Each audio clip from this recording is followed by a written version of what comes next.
Mesdames, Messieurs, bonjour, ravi de vous retrouver pour cette nouvelle édition du JT Cultures et Marchés. Nous commencerons cette émission en évoquant l'important repli des marchés céréaliers.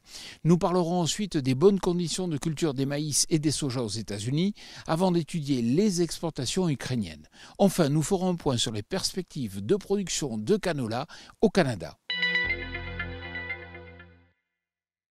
Les marchés céréaliers continuent de baisser et reviennent sur les niveaux du mois de mars dernier. Malgré les récoltes de blé décevantes en France comme en Allemagne, les volumes disponibles en région mer Noire et la production record de blé aux États-Unis rassurent les opérateurs et donc, malheureusement, plombent les marchés.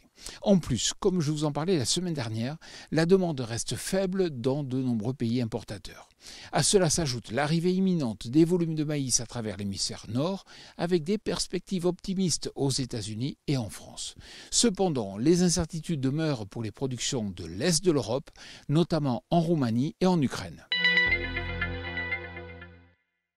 La semaine dernière se tenait le Pro Farmer Tour dans les plaines américaines. Ce crop tour permet d'avoir un retour de terrain sur les potentiels de rendement de maïs et de soja à quelques semaines des récoltes aux États-Unis.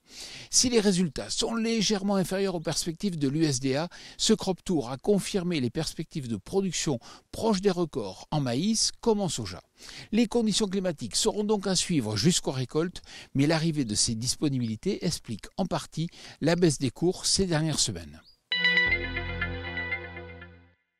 Depuis le début du conflit, en 2022, les productions de blé et de maïs ont été réduites d'environ un tiers en Ukraine.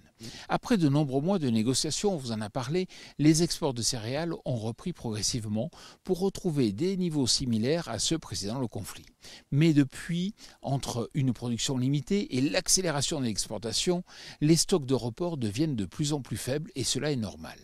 Actuellement, près de 4 millions de tonnes de blé ukrainien ont déjà été exportées en juillet-août sur un total de 14 millions de tonnes prévues pour la campagne.